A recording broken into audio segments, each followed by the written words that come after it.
Nah, oke, udah dijelasan belum sekarang? Sorry, Bro Andi. Oke, halo. Udah lebih, sebenarnya masih sedikit rada nge-lag sih, cuman nggak masalah sih kayaknya. Oke, oke, ini koneksinya udah diganti sih tadi. Mungkin wifi-nya agak bermasalah. Ini udah pakai 5G, mestinya lebih better sih. Harusnya lebih better ya. Gimana teman-teman coba? Udah better belum? Cuman kayaknya suara Udah aku jelas tuh. feedback deh. Enggak sih di sini normal tes tes. Tes, tes sebentar ya. Coba kalau aku nggak pakai. Mungkin coba nggak pakai headset. Suara aku jelas? Better tuh katanya. Oh, lebih better, oke. Lebih better ya suaranya. Oke deh. Eh, Kayaknya sedikit feedback ya suaranya ya kok Andre ya. Enggak sih, kayak di tempat gua sih nggak feedback. Oh, di aku Itu banyak sedikit yang bilang feedback. aman juga tuh. Jadi campur-campur kayaknya. Jelas tuh katanya. Jelas ya? Ya udah boleh. Oke.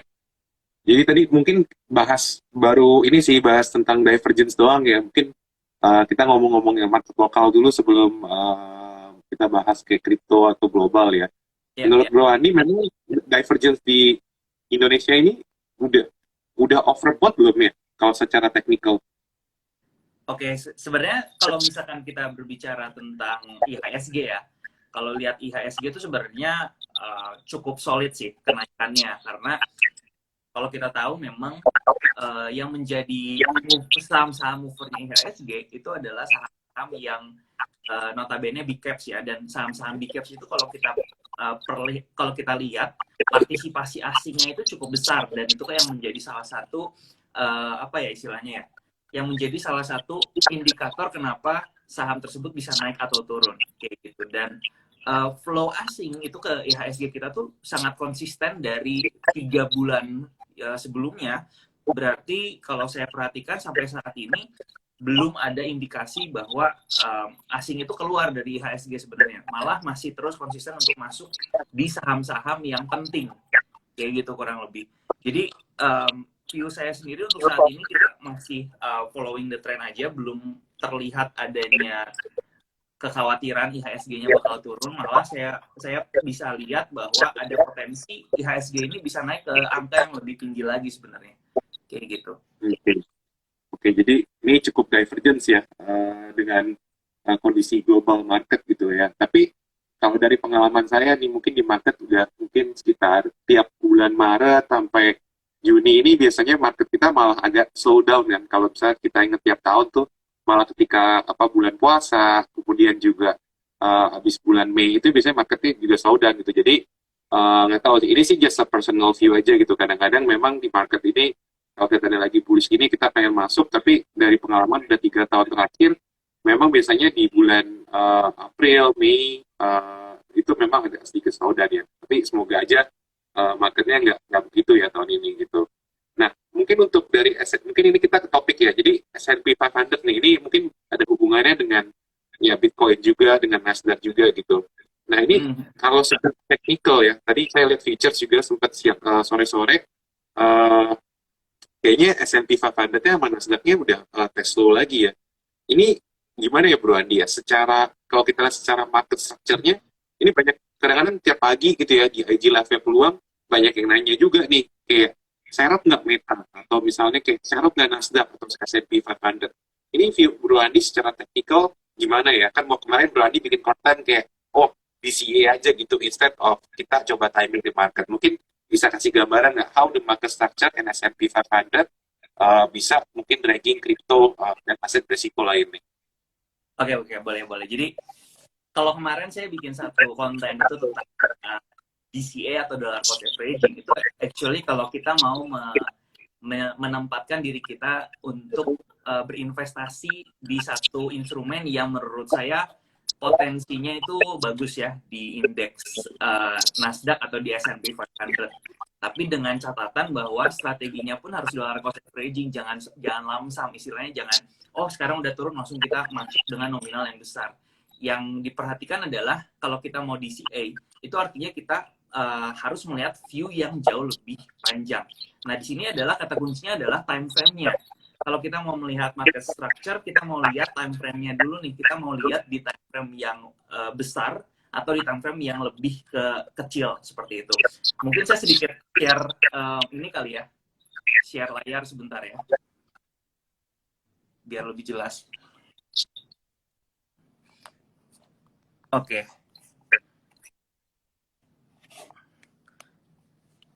Sebentar ya.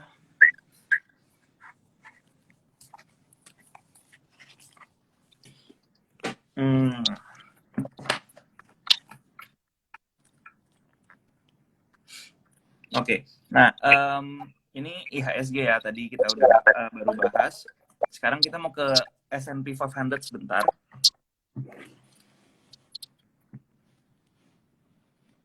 Oke. Nah, ini adalah chart dari S&P 500 dan sekarang kita mau lihat structure daripada market S&P 500 ini seperti apa. Seperti yang tadi saya bilang, biar lebih jelas dulu saya akan lihat satu gambaran yang lebih besarnya ya di weekly time frame. Nah, kita mau pindah dulu ke weekly time frame di sini. Nah, sebenarnya saya melihat ada satu apa ya istilahnya ya? Satu karakteristik daripada indeks 500 ini itu dia selalu memiliki sebuah sifat atau karakter bahwa marketnya itu selalu konsisten bergerak di sebuah channel yang ada di sini nih. Ini kalau misalkan kita lihat di bulan 2016 Oktober, ya kan, ini pergerakannya itu konsisten di dalam channel yang ada di sini. Kemudian ketika dia sedikit berubah strukturnya karena dia sudah offside daripada range tersebut atau channel tersebut ke bawah, nah dia akan membuat channel yang baru lagi naik ke atas. Dan sama seperti yang kalau kita lihat di sepanjang 2020 sampai 2002 terakhir atau 2021 terakhir, dia ada di satu pergerakan channel bullish yang konsisten seperti ini. Nah, tapi yang kita lihat, kenapa saya sempat bilang juga bahwa S&P 500 ini mungkin berbeda dengan IHSG, karena dia sudah offset lagi atau sudah breakdown lagi dari bullish channel yang ada di sini, sehingga karakter atau struktur daripada market ini udah berubah atau sudah berganti. Nah, tapi kalau mau kita lihat, sebenarnya secara strukturnya itu bullish atau bearish sih sekarang buat S&P 500.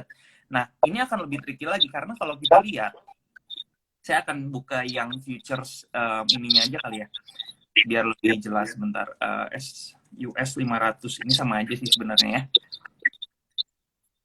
Nah, kalau kita lihat di sini, kita mau lihat monthly time frame-nya dulu ya. Kita mau lihat monthly time frame-nya dulu. Oke, nah di sini monthly time frame-nya sebenarnya kalau kita perhatikan, ini marketnya masih bullish banget. Kenapa? Karena kalau kita lihat secara struktur, ketika dia naik, turun, kemudian naik lagi, turun lagi, dia naik lagi. Ya, secara struktur itu kalau di monthly time frame dia sebenarnya masih bullish untuk S&P 500. Cuman kalau misalkan kita melihat time frame yang lebih rendah, tadi seperti yang udah kita bahas, dia udah berubah dari strukturnya. Nah, lebih jelas lagi sebenarnya di daily time frame sebenarnya. Oke, sebelum ke sana saya mau sedikit ngejelasin dulu nih buat teman-teman semua, bahwa kalau struktur market itu kalau kita mau lihat marketnya bullish, artinya dia akan bergerak kurang lebih seperti ini. Ya, bikin high, higher low, di sini kemudian higher high lagi, di sini higher low, dan sebagainya. Nah, kalau kita lihat struktur marketnya seperti ini, artinya dia itu lagi bullish. Ya, nah tapi kita bisa melihat ini tergantung time frame-nya. Kita mau lihat dia bullish itu di time frame weekly misalkan atau daily, selama dia mempertahankan higher low yang ada di bawah ini, selama dia mempertahankan higher low yang ada di bawah sini, artinya marketnya masih akan bullish. Kayak gitu ya. Nah, kemudian sometimes kalau kita melihat market yang lagi turun kayak gini, ketika marketnya lagi kayak gini, artinya marketnya lagi bearish ya, lagi turun ke bawah atau strukturnya lagi turun ke bawah, jelas. Nah, tapi sometimes yang kita lihat itu adalah ini struktur yang kita lihat di sini itu merupakan bagian dari di sini itu bagian dari ini nih. Jadi kalau misalkan kita zoom in lagi atau zoom out, sorry ya, kalau kita zoom out ternyata dia tuh bagian kecil dari ini, dari koreksinya aja nih sebenarnya.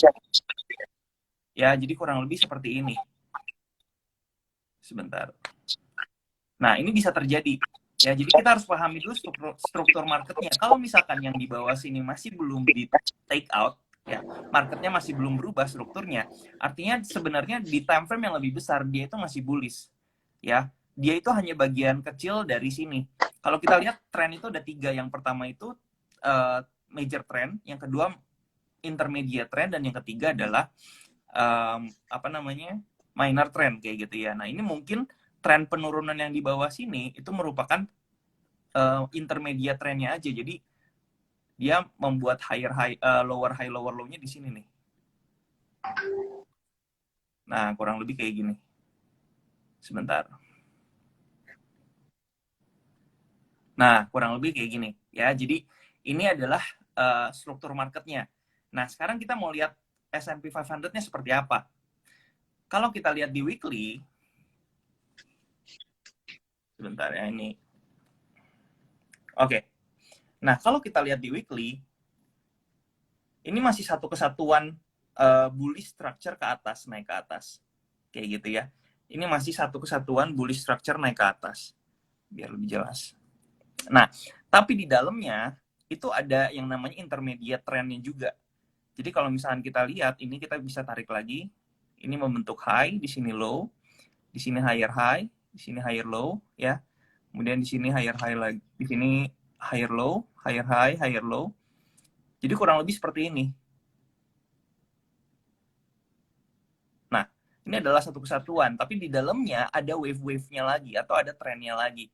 Kurang lebih seperti itu. Nah, kalau kita mau pindahin sekarang ke time frame yang jauh lebih kecil, jadi kalau kita mau coba lihat di daily time frame ya sekarang misalkan. Nah, ini adalah daily time frame daripada S&P 500. Ya. Nah, saya mau clear dulu. Jadi, di daily time frame sebenarnya jauh lebih jelas. Kalau misalkan dia itu bergerak naik ya. Jadi dari sini, di sini membentuk higher low ya. Kemudian di sini higher high. Di sini higher low. Nah, ini biasanya bisa langsung naik ke atas saja. Ya, atau misalkan mau dibikin kayak gini lagi juga bisa. Kurang lebih seperti itu. Nah, masalahnya adalah sekarang di daily time frame structure-nya itu udah berubah. Kenapa berubah? Karena di sini higher low yang terakhir ini udah di take out oleh market atau sudah berubah strukturnya. Nah, jadi kalau misalkan kita lihat saat ini ada kemungkinan harganya itu membuat sebuah struktur yang baru dari bullish di daily time frame. Sekarang mungkin sedang membentuk yang namanya lower high lower low seperti ini. Nah, tapi ini masih belum confirm. Kenapa? Karena masih ada di area sini. Support yang ada di bawah sini. Kayak gitu ya. Jadi ini bisa aja ini adalah area support atau demand zone yang ada di area sini.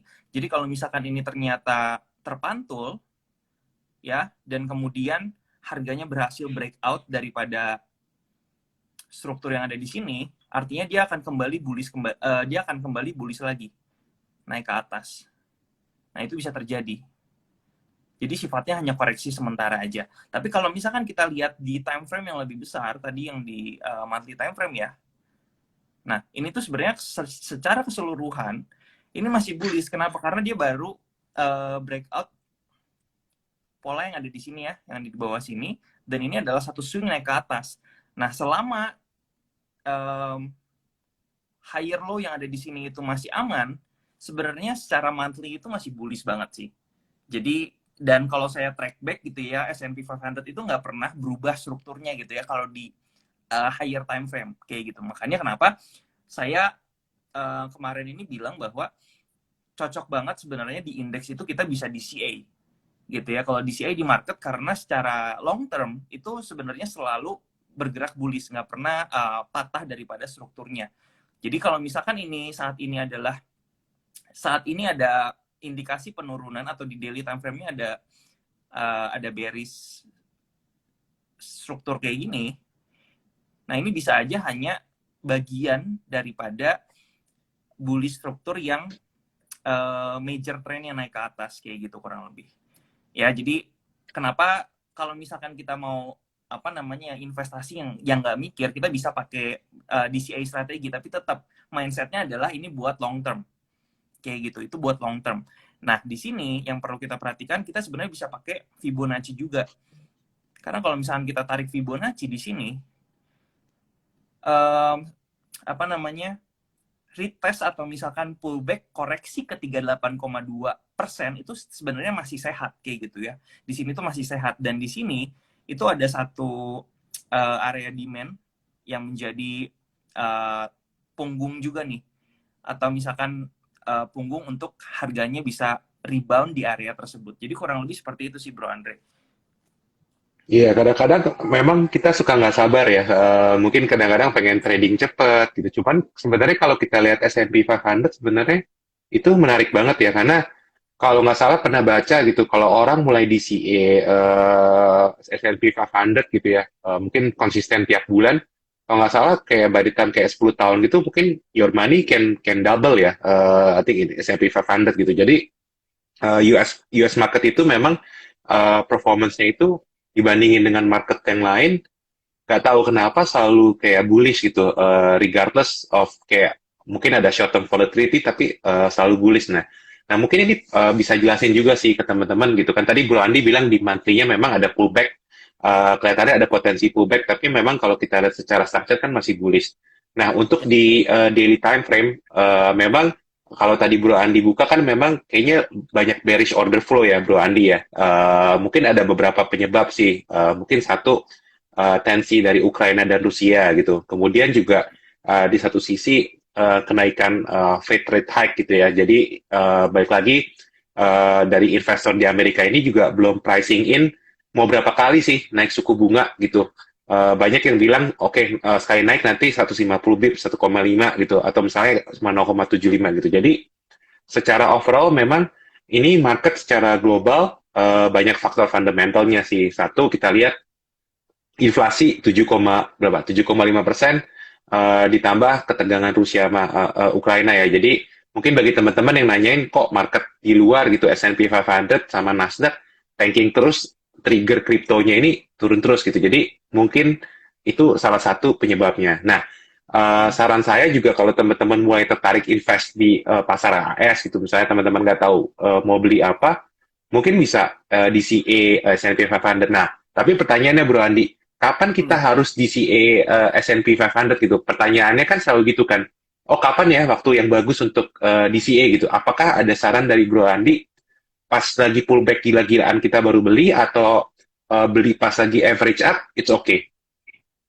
Oke, sebenarnya kalau misalkan untuk strategi DCA sendiri, karena pengertiannya adalah dollar cost averaging, kita sebenarnya simpelnya adalah kita rutin membuat sebuah planning untuk investasi, misalkan gitu ya, setiap bulan. Misalkan kita mau menyisihkan 1 juta gitu ya rupiah untuk membeli S&P 500 kayak gitu ya, atau misalkan setiap 2 minggu sekali. Nah, itu adalah planning. Dan planningnya ini sebenarnya kalau misalkan kita melihat market yang seperti S&P 500, kita bisa mempercayakan historical itu untuk long term strategi gitu ya. Jadi memang untuk lebih bagus, se-early mungkin itu lebih bagus. Atau kalau misalkan kita bisa sedikit menganalisis, sebenarnya bisa juga kita melihat potensi di area support-supportnya. Seperti itu. Mungkin di area supportnya kita bisa consider untuk masuk jauh lebih besar lagi. Atau kita tadi, seperti yang tadi saya sharing ya, kalau misalkan kita udah mengerti strukturnya, struktur marketnya. Jadi ketika struktur market di time frame yang lebih kecil atau di daily time frame itu udah berubah menjadi bullish kembali, nah di situ kita bisa lebih DCA-nya bisa lebih besar lagi gitu istilahnya secara nominal. Jadi memang banyak sekali metode untuk DCA sebenarnya. Tujuan daripada investasi atau strategi DCA ini adalah untuk konsistensi aja sebenarnya, nggak terlalu harus pakai supportnya atau misalkan kita setiap bulan sekali. Yang penting adalah kita memang planning dari awalnya udah jelas ke depannya seperti apa, dan kita bisa melakukan rutin investasi itu setiap bulan misalkan, atau setiap 2 minggu sekali sesuai dengan strategi atau planning yang kita buat dari awal, kurang lebih seperti itu. Oke. Nah, itu kan tadi kita ngomongin S&P 500. Mungkin banyak yang nggak gitu kenal kan. Oh, S&P 500 tuh apa sih? S&P 500 sebenarnya saham-sahamnya teman-teman kenal semua juga lah gitu. Jadi, nggak usah khawatir. Nah, pertanyaan yang paling menarik kan ini sebenarnya juga yang kedua orang suka liatin adalah mungkin bagi teman-teman di sini ya, Nasdaq gitu. Jadi, Nasdaq itu korelasinya sama Bitcoin itu kan tinggi banget nih.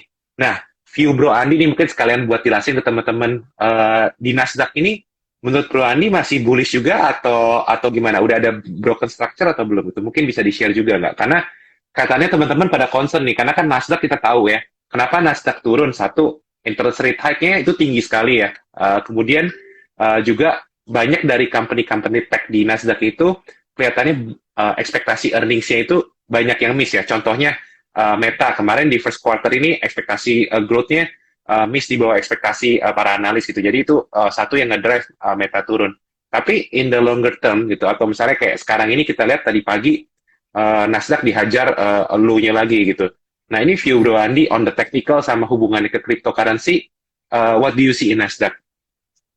Oke, pertama kenapa beberapa belakangan waktu kemarin juga saya sempat memperhatikan ya korelasi daripada pergerakan harga Nasdaq dengan cryptocurrency. Nah, kenapa sebenarnya pergerakan harga Nasdaq itu bisa sedikit banyak mempengaruhi pergerakan dari cryptocurrency? Karena kalau cryptocurrency sendiri biasanya adalah pairing mata uangnya itu yang paling umum adalah USDT ya atau USD. Jadi itu ada sedikit banyak hubungan dengan volatility atau strength daripada USD-nya itu sendiri. Nah, biasanya USD-nya juga akan berpengaruh terhadap harga-harga sahamnya seperti apa. Kurang lebih seperti itu. Jadi memang kalau kita perhatikan sedikit banyak itu ada korelasi antara pergerakan cryptocurrency dengan Nasdaq ya, indeks Nasdaq atau saham-saham di US sana. Nah, tapi yang kalau misalkan kita mau lihat secara strukturnya, mungkin saya bisa tunjukin lagi ya.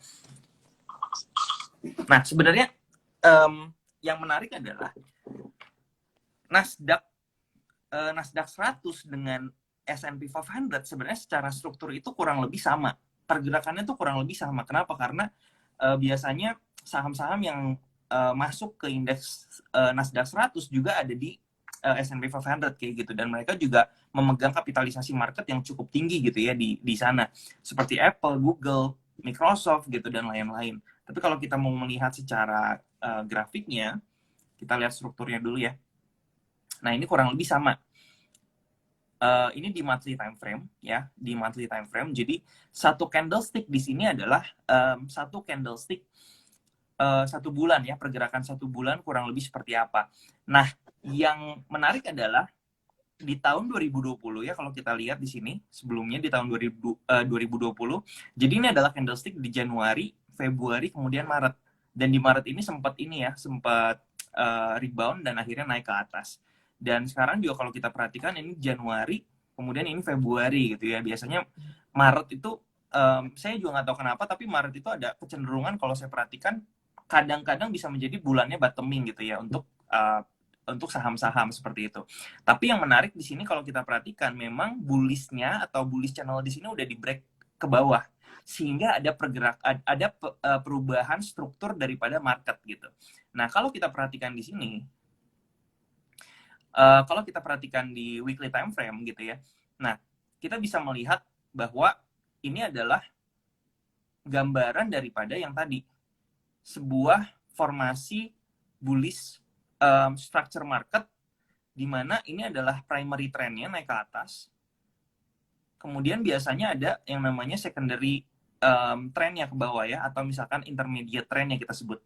Kemudian biasanya setelah ini selesai, dia akan naik lagi ke atas, karena mengikuti structure market yang lebih besar, which is yang di monthly time frame tadi. Nah, biasanya ketika dia melakukan yang namanya koreksi, itu juga akan berbentuk seperti lower high, lower low sequence. Kurang lebih seperti ini. Nah, jadi kalau misalkan kita memang lihat di sini adalah market yang bullish ya, dan saat ini sedang koreksi kayak gini, kita bisa mencari kesempatan untuk sebenarnya buy on weakness seperti itu, atau kita menunggu yang namanya perubahan daripada market struktur di time frame yang lebih kecil. Jadi kalau misalkan kita lihat, ini saya hapus dulu sebentar ya. Nah, ini kalau kita perhatikan sebelumnya, ini adalah Nasdaq ya. Nah, yang critical levelnya adalah di sini nih. Ini adalah critical levelnya. Dan nampaknya ini udah sedikit ditembus oleh harga ke bawah. Ya, ini adalah critical levelnya. Kalau misalkan ini ditembus ke bawah, artinya ada perubahan struktur daripada bullish pattern yang nanti naik ke atas kayak gitu. Dan kalau kita perhatikan strukturnya sekarang, itu sudah membentuk yang namanya di sini low, kemudian di sini lower high, kemudian di sini lower low, lower high, ya kan? Kemudian di sini lower low lagi nih, udah hampir mau ditembus lagi, cuman kita masih melihat konfirmasinya ya di sini. Karena ada potensi juga dia membentuk yang namanya double bottom gitu ya. Nah, selama ini dipertahankan seperti ini, maka view kita sebenarnya masih tertekan ya untuk Nasdaq. Tapi kalau misalkan ada perubahan struktur lagi, misalkan di sini dia udah breakout ke atas, ya, ini misalkan aja harganya turun ke bawah, oke, kemudian kita lanjutin dulu ya. Nah, kemudian dia start untuk moving up, kemudian dia breakout struktur yang ada di sini nih. Nah, dia breakout struktur yang ada di sini. Nah, ini adalah indikasi yang positif sebenarnya untuk Nasdaq kembali berangkat lagi ke bullish trend-nya. Artinya di sini koreksinya itu udah selesai. Di sini koreksinya udah selesai. Kayak gitu kurang lebih. Jadi, untuk saat ini memang outlook-nya masih turun ke bawah. Dan untuk DCA sendiri, ini sebenarnya ideal. Kenapa? Karena kita mau coba untuk masuk ketika marketnya sedikit terkoreksi atau dapat harga diskon lah, istilahnya seperti itu. Karena memang tujuan kita kan untuk investasi ya. Cuman kalau misalkan kita melihat secara garis panjangnya, yang perlu kita perhatikan adalah area-area demand-nya atau area-area kritikalnya lah. Jadi kalau kita perhatikan di sini ada area kritikal, nah ini perlu diperhatikan juga ya. Kalau misalkan turun ke bawah, apakah ini berhasil untuk menahan pergerakan koreksi daripada Nasdaq? Ya, yang perlu kita plotting adalah area-area kritikalnya aja di sini. Jadi ini adalah area kritikal, di sini juga adalah area kritikal. Nah, kayak gitu sih kurang lebih Bro Andre. Jadi sebenarnya view-nya sendiri untuk intermediate trend itu masih turun, sedikit turun. Kenapa? Karena membentuk lower high, lower low sequence ke bawah. Tapi kalau misalkan dia udah berubah lagi strukturnya di sini, nah itu bisa menjadi satu indikasi yang positif untuk harganya bisa berangkat lagi naik ke atas. Kayak gitu sih kurang lebih.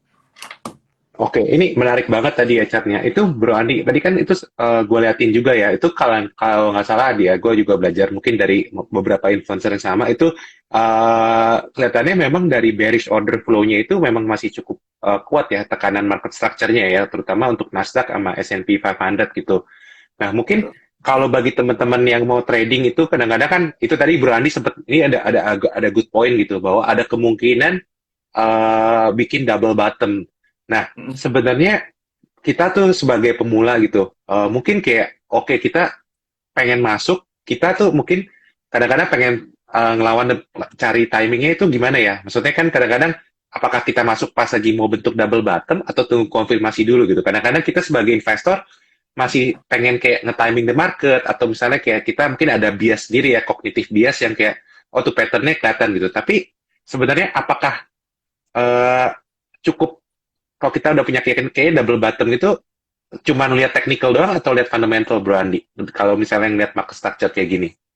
Oke, yang pertama yang perlu kita perhatikan adalah sebelum kita memperhatikan polanya, kita harus perhatikan dulu struktur marketnya. Jadi kalau misalkan tadi kita lihat di daily time frame-nya sebenarnya cenderung membuat struktur market yang turun ke bawah, sebenarnya ada sedikit beresiko si double bottom-nya itu bisa confirm kayak gitu. Jadi kalau misalkan kita tahu market structure-nya lagi bearish ke bawah di daily time frame, kemudian ada sedikit rejection di area support, sehingga ada potensi sebenarnya membentuk double bottom, kita harus konfirmasi lagi.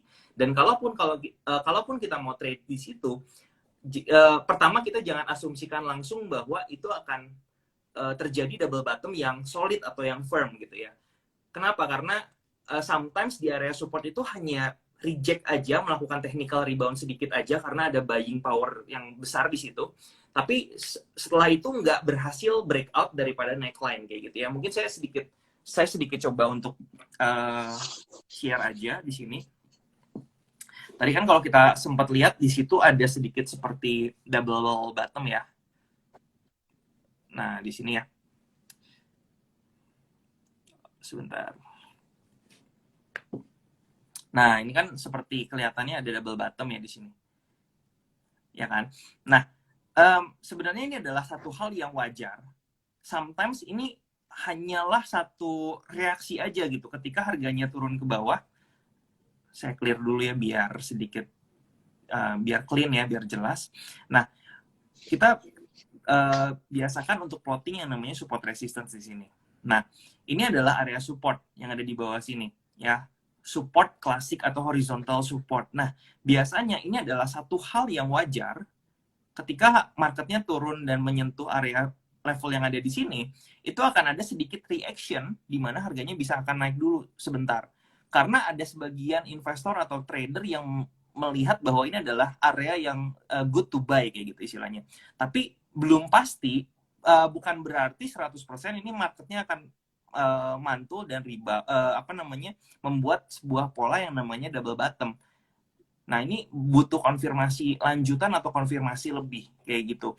Nah, saran saya untuk melihat apa yang terjadi di area support ini jauh lebih baik kita melihat time frame yang jauh lebih kecil lagi. Misalkan kita mau lihat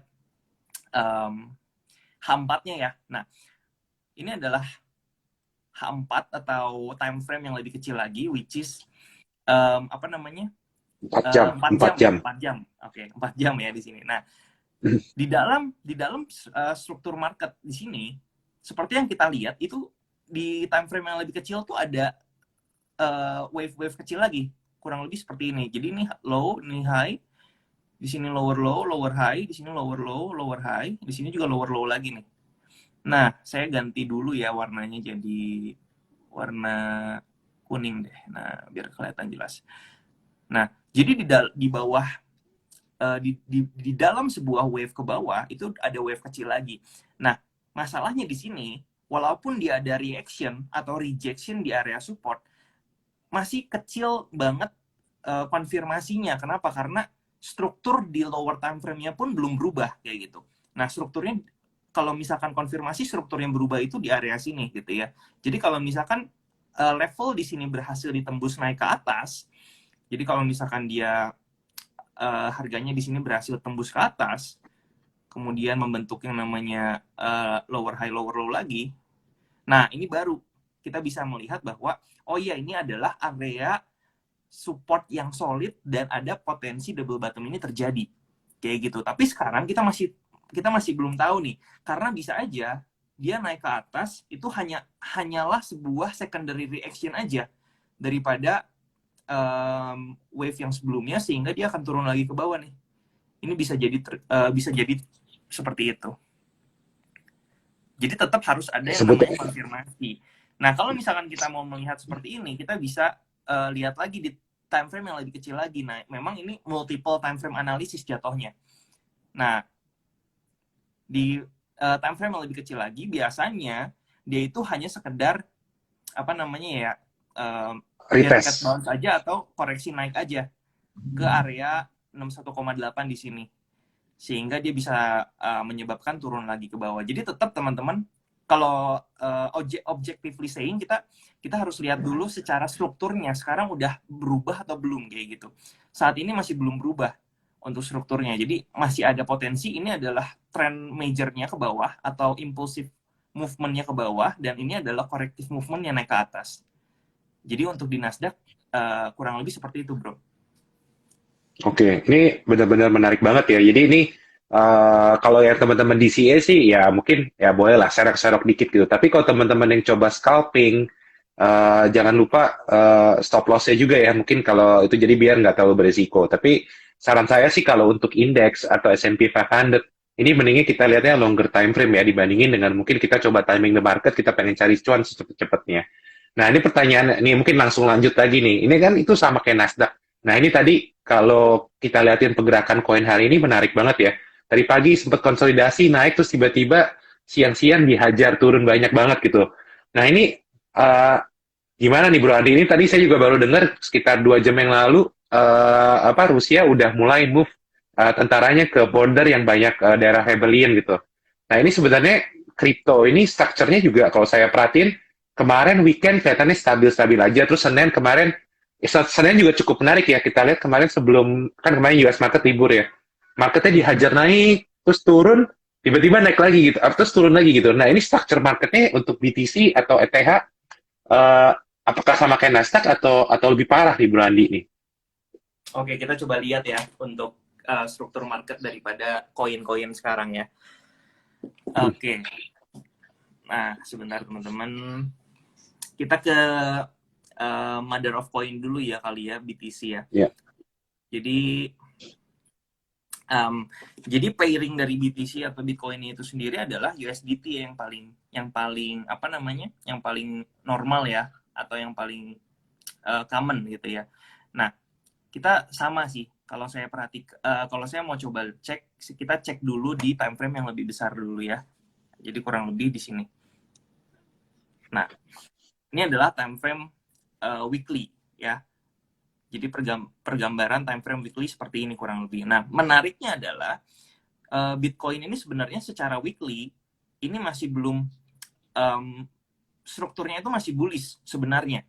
Kenapa? Karena kalau kita perhatikan ini adalah high yang sebelumnya dan ini sempat ditembus ya. Nah, ini kita bisa consider ini sebagai higher high yang baru atau misalkan ini satu level yang sejajar sebenarnya.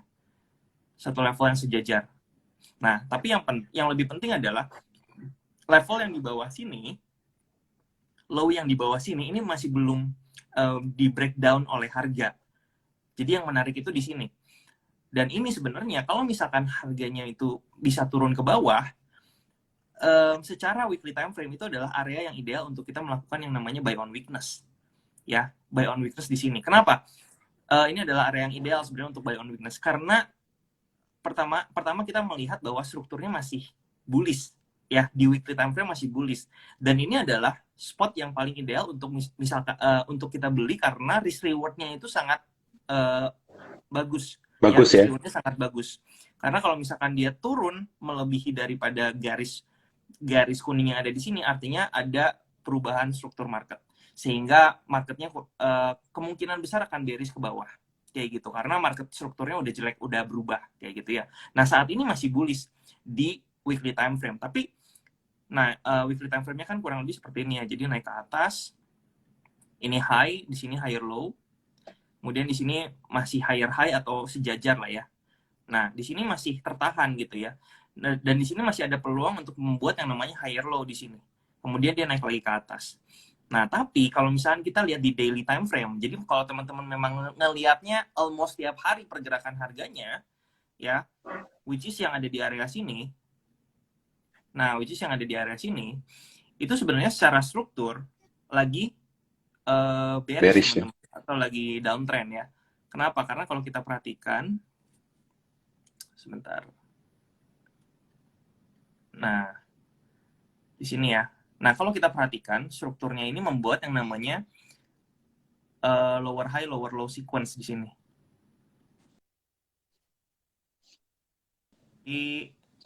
Masih kayak gini nih. Nah, masih kayak gini. Ya, kurang lebih seperti itu. Nah, sekarang kita simplify lagi ya. Jadi kalau misalkan marketnya masih turun ke bawah, itu sebenarnya masih normal. Kenapa? Karena memang tren dari daily-nya itu strukturnya masih turun ke bawah. Tapi yang perlu kita nanti perhatikan adalah area demand yang ada di bawah sini nih. Ini bisa jadi ada rejection di bawah sini ya. Cuma secara struktur market ini sebenarnya masih bearish ke bawah. Nanti kalau misalkan konfirmasinya di mana? Konfirmasinya adalah di area sini nih. Area sini harus di breakout dulu nih oleh harga, sehingga nanti strukturnya akan berubah lagi. Nah, kalau misalkan kayak gini kita bisa masuk nih buat di Bitcoin.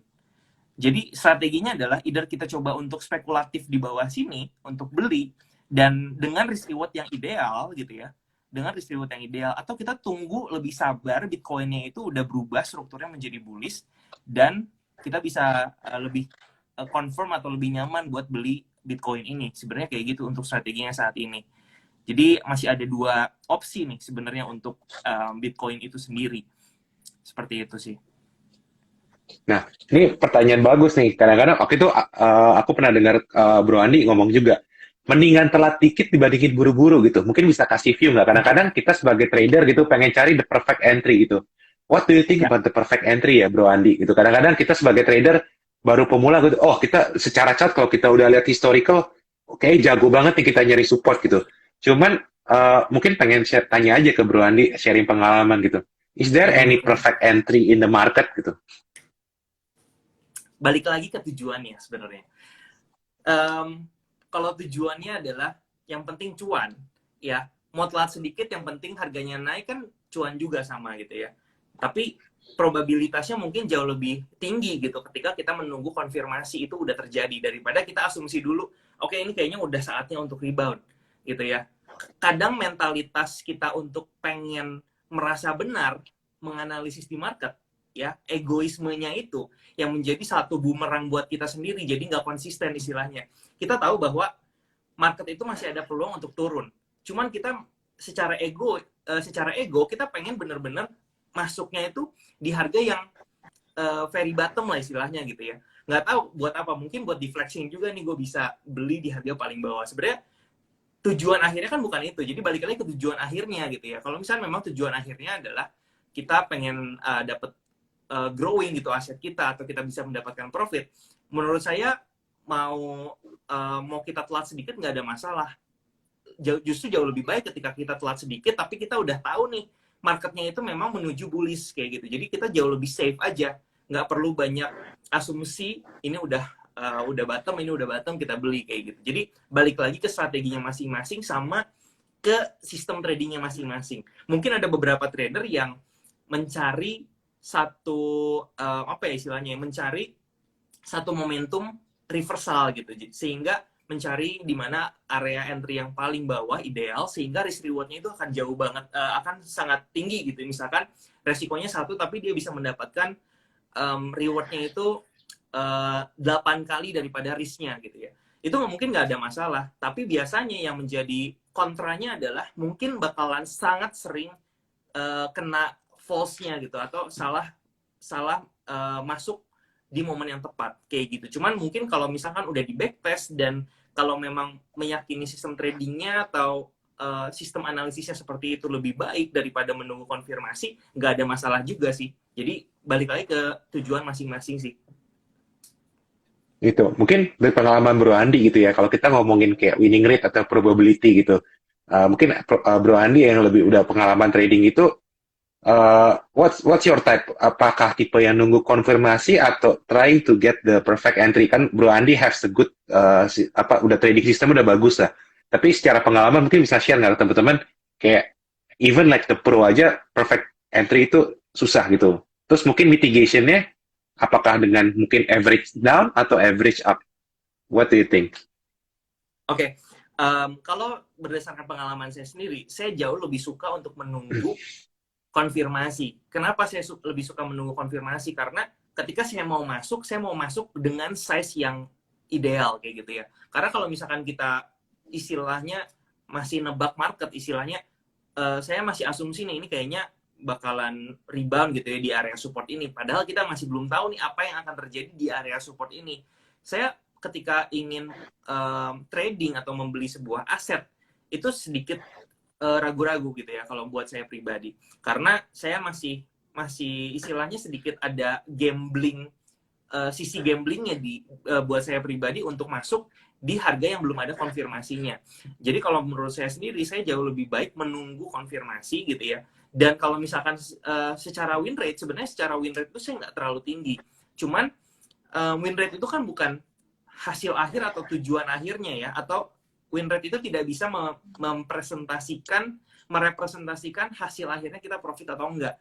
Karena kalau misalkan saya boleh ambil dari sebuah prinsip Pareto Principle bahwa hanya 20% aja sebenarnya dari trading yang kita bisa menang, tapi kalau kita bisa manage itu dengan baik, kita memang mendapatkan most of the profit dari 20 trading aja. Mungkin 80% kalah nggak masalah. Asalkan secara rules strateginya itu kalahnya itu kecil aja gitu ya. Jadi satu hal yang paling mematikan gitu ya untuk para trader adalah big loss. Itu aja sih. Jadi memang kenapa kita selalu pengen mengukur resiko sebagus mungkin untuk trading, ya. Karena kita nggak pengen mendapatkan big loss. Karena kalau kita udah sekali mendapatkan big loss, artinya portofolio kita berkurang, turun, sehingga power untuk kita bisa mendapatkan profit lebih besar itu menurun juga, ya kan, gitu ya. Jadi portofolio kita itu sebisa mungkin gimana caranya nggak kena big loss, karena itu adalah satu hal yang nantinya akan kalau kena snowball effect gitu ya, itu bakalan lama-lama habis gitu ya aset kita atau portofolio kita, karena itu tadi big loss tadi. Jadi sebenarnya win rate kadang-kadang mungkin banyak dari kita juga kayak terobsesi juga ya sama win rate ya. Kok trading kita kalah mulu gitu, dari 10 kali trade 5 kalah 5 menang gitu. Tapi ternyata win rate itu sebenarnya ya nothing ya kalau memang goal kita panjang gitu. Nah, mungkin untuk Bro Andi sendiri, mungkin this is ya just mungkin sharing experience aja gitu ya. Kan tadi Bro Andi bilang even menang 20% aja it's good gitu. Nah, mungkin dari teman-teman di sini pengen tahu juga sih, kalau misalnya dari 20%, ideally itu gain yang kita harus ambil berapa? Apakah kita harus cari beggar stock terus, atau beggar coin, atau gimana sih lebih enak ini biar teman-teman kok, maksudnya biar nggak sedih juga gitu, oh kita udah sering kalah, ternyata dari 20% aja kita tetap bisa make money gitu. What's the rules, kayak how many percent that you need to gain from that 20%? Oke, kenapa sebenarnya win rate saya bisa sampai cuma 20%, mungkin ya sekitar 20%, 30% lah ya, less than 50% yang pasti. Kenapa? Karena pertama, saya selalu risk itu come first gitu ya. Jadi selalu kalau saya mau trading apapun itu, risk itu selalu menjadi satu hal yang paling utama buat saya. Jadi kalau misalnya memang analisis saya udah nggak sesuai gitu ya dengan pergerakan harga, saya udah langsung cut loss kayak gitu. Jadi buat saya loss kecil itu adalah satu harga yang perlu kita bayar untuk satu kesempatan untuk mendapatkan the potential one gitu ya, the potential stocks atau the potential coin.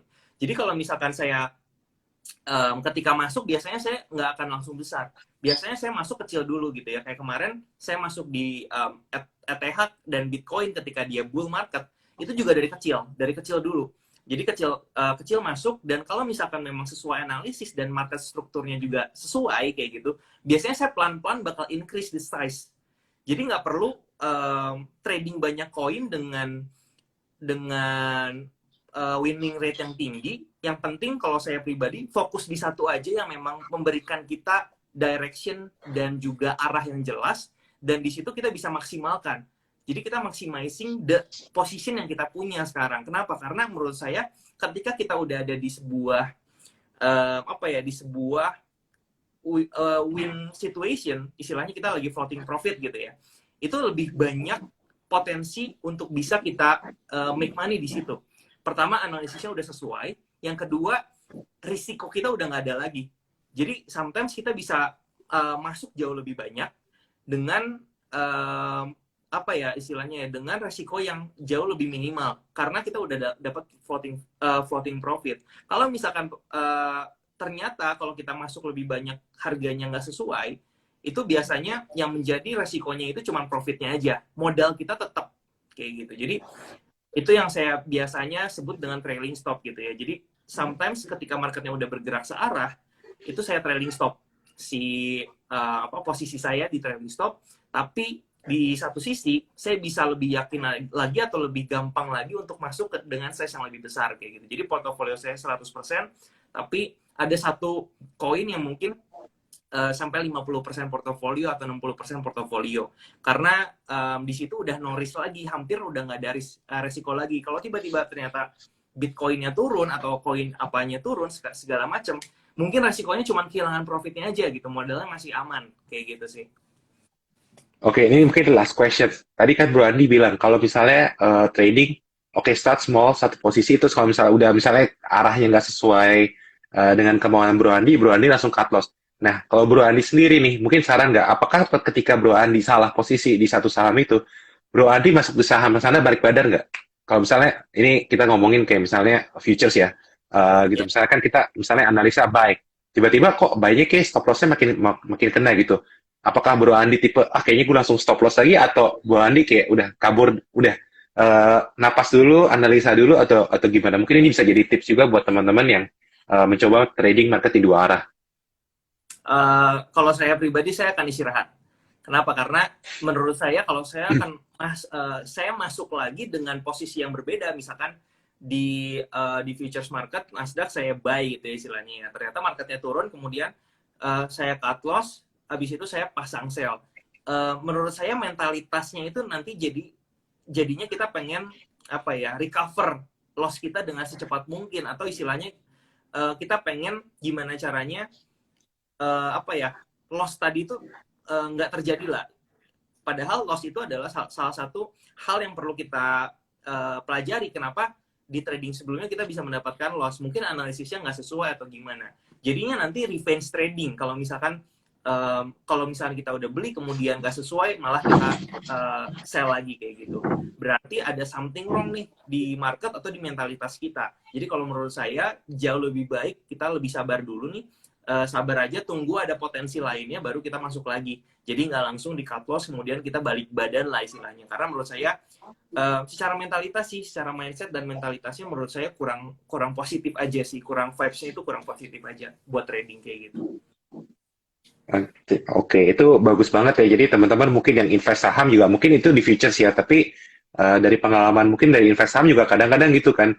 Ketika udah masuk, kayaknya cut loss-nya dikit, terus tiba-tiba kita cut loss, tiba-tiba kita masuk dengan double down, itu juga sebenarnya mirip-mirip dengan kalau kita main futures posisinya dibalik ya, apalagi kalau analisanya udah salah gitu. Jadi this is a very good input.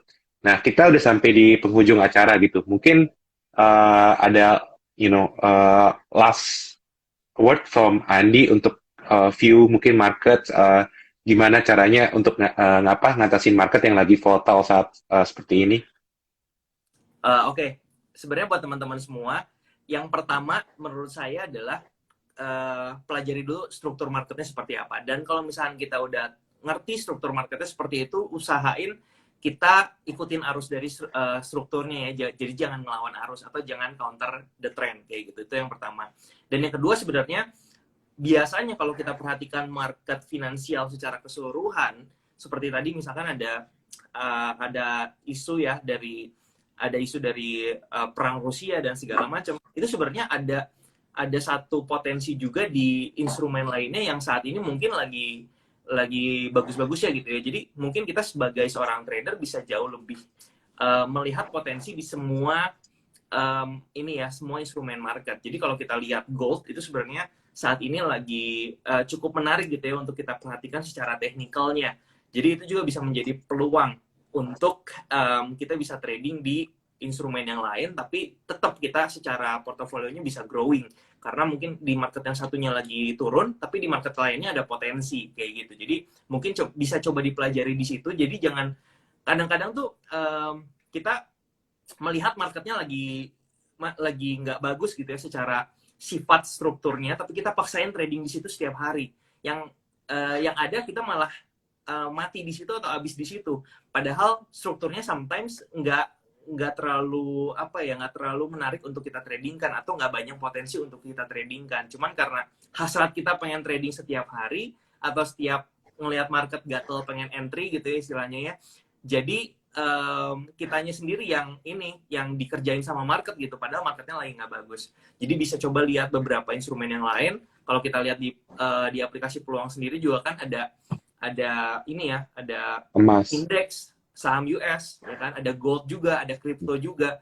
Jadi itu bisa jadi satu pertimbangan yang lain bahwa ada yang lagi bagus nih di market yang lain. Jadi kita bisa alokasikan portofolio kita untuk cobain something yang berbeda kayak gitu, atau yang lagi bagus marketnya seperti apa.